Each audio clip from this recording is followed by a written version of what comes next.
रात के समय रेलवे ट्रैक काफी दूर होने के बावजूद भी ट्रेन की आवाज हमें क्लियरली सुनाई दे रही है। लेकिन दिन के समय उसी जगह पर हम खड़े हैं लेकिन ट्रेन की आवाज हमें नहीं सुनाई दे रही है। दूरी वही है लेकिन ट्रेन की आवाज नहीं सुनाई दे रही है। कारण क्या है? दिन और रात में डिफरेंस क्या हो गया जो ट्रेन की आवाज हमें नहीं सुनाई दे रही है? चलिए जानते हैं।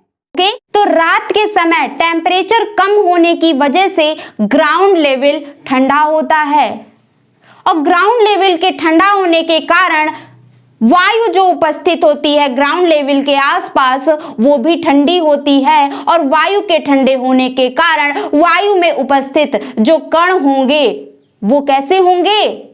पास पास उनका अरेंजमेंट होगा। इट मींस ग्राउंड लेवल के पास हमारा कौन सा माध्यम होगा?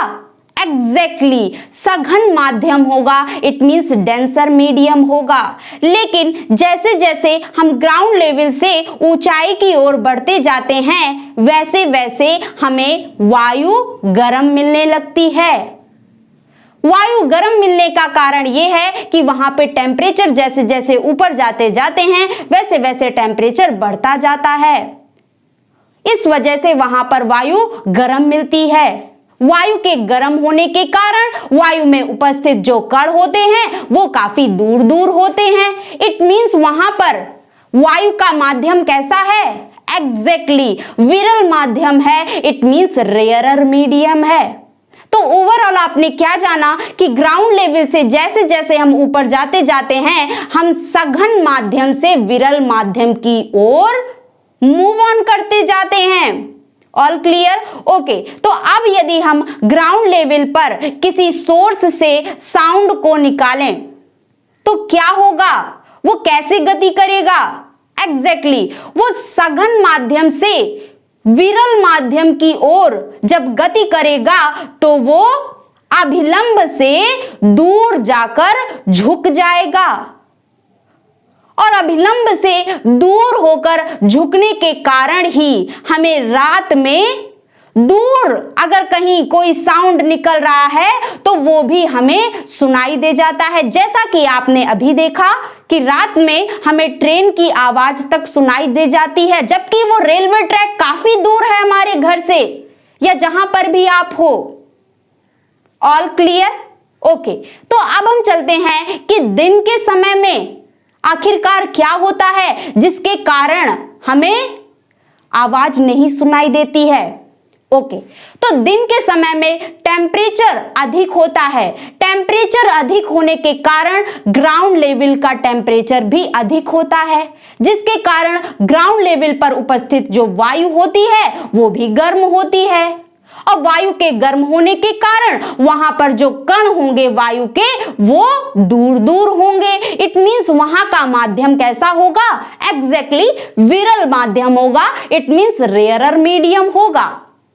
और जैसे जैसे ग्राउंड लेवल से हम ऊपर जाते जाएंगे वैसे वैसे हमें वायु ठंडी मिलती जाएगी और वायु के ठंडे मिलने के कारण वहां के वायु के जो कण होंगे वो पास पास होंगे। इट मींस वहां का मीडियम डेंसर होगा। इट मींस सघन मीडियम होगा।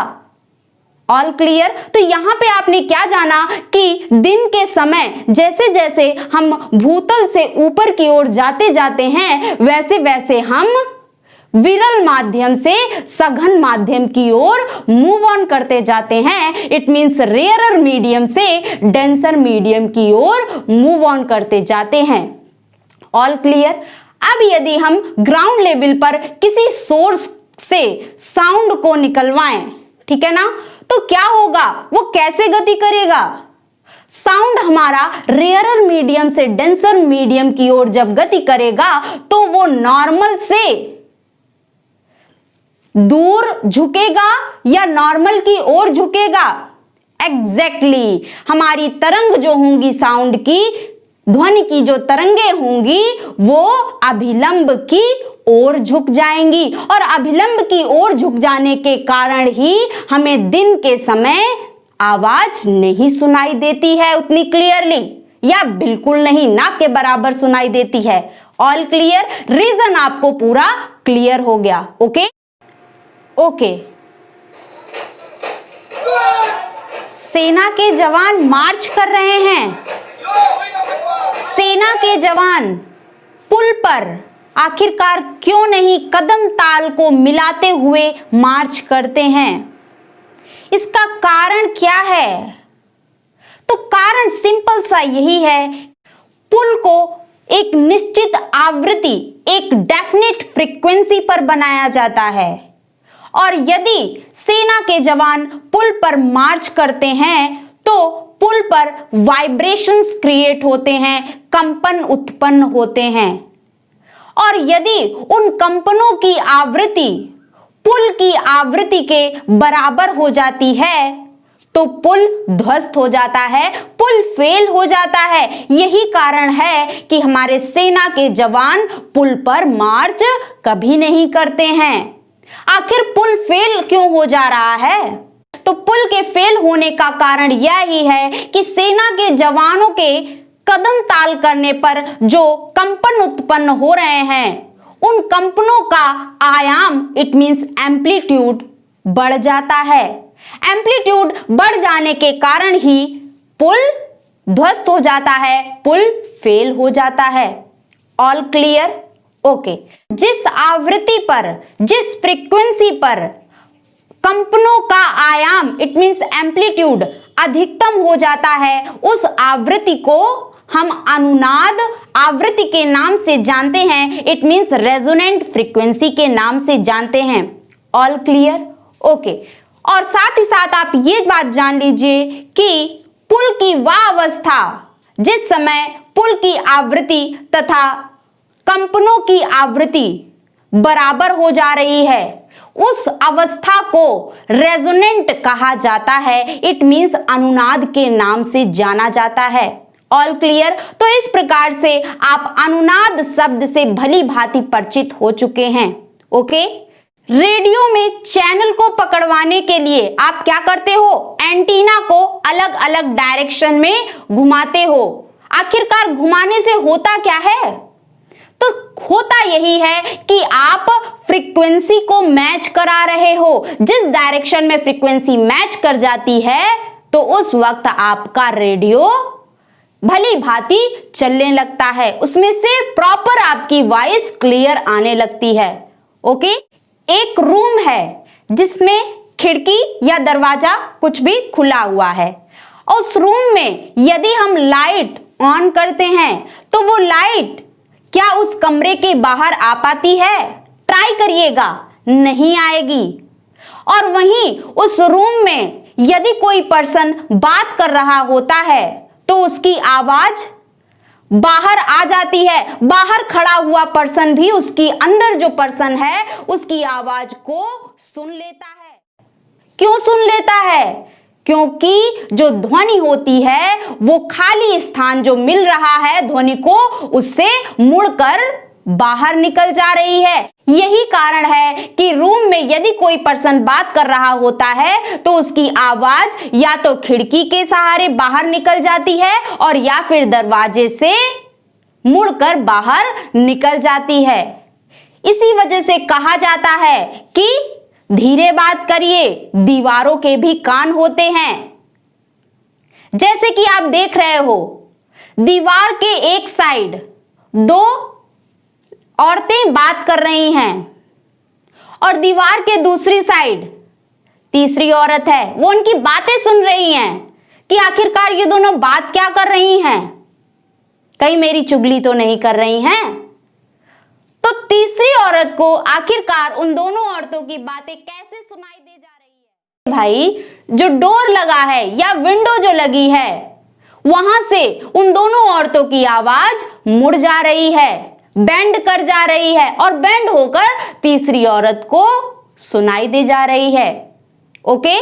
तो इस प्रकार से हम कह सकते हैं कि ध्वनि का कोई भी खाली स्थान से मुड़ जाना ही विवर्तन कहलाता है। इट मींस साउंड का ओपनिंग से बेंड होना ही डिफ्रैक्शन कहलाता है। All clear? तो विवर्तन शब्द से अब आप परिचित हो गए हैं। विवर्तन इट मींस डिफ्रैक्शन में होता क्या है? डिफ्रैक्शन में होता ये ही है कि साउंड का जो डायरेक्शन है, ध्वनि की जो तरंग है, उनकी दिशा क्या हो जाती है, परिवर्तित हो जाती है, उनका डायरेक्शन चेंज हो जाता है। All clear? ओके। अब आप ये जान लीजिए कि विवर्तन इट मींस डिफ्रैक्शन कौन कौन से कारकों पर निर्भर करता है, कौन कौन से फैक्टर्स पर डिपेंड करता है। एक वॉल है जिसमें स्पेस जो है, खाली स्थान जो है, उसकी चौड़ाई क्या है, कम है, इट मींस वहां पे नैरो स्लिट है। और वहीं दूसरी वॉल जो है, दूसरी दीवार जो है, वहां पर खाली स्थान की चौड़ाई अधिक है, इट मींस वाइड स्लिट है।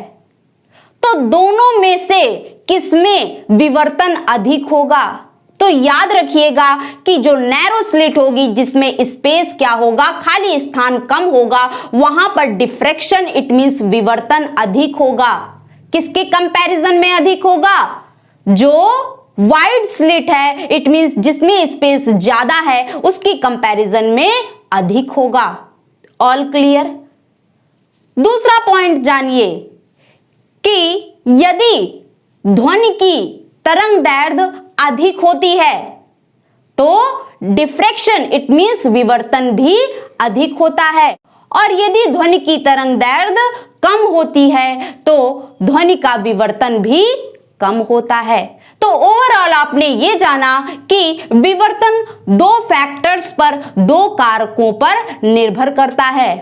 फर्स्ट वन इज ओपनिंग के साइज पर, इट मींस खाली स्थान के चौड़ाई पर, जहां से हमारी ध्वनि मुड़ेगी।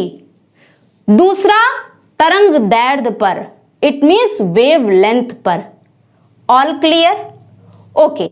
क्वेश्चन है आपसे हमारा कि कमरे के बाहर लाइट क्यों नहीं जा रही थी और कमरे के बाहर ध्वनि इट मींस साउंड क्यों चली जा रही थी। इसका आंसर कमेंट बॉक्स में कमेंट जरूर कर दीजिएगा। ओके, तो आज के लिए इतना ही। अगर आपको हमारी क्लास, हमारे पढ़ाने का तरीका पसंद आए तो आप अपने चैनल परीक्षा गांव को लाइक करिए, सब्सक्राइब करिए और ज्यादा से ज्यादा शेयर करिए। जितना हो सके उतना शेयर करिए। अपनी क्वेरीज को कमेंट बॉक्स में कमेंट करिए।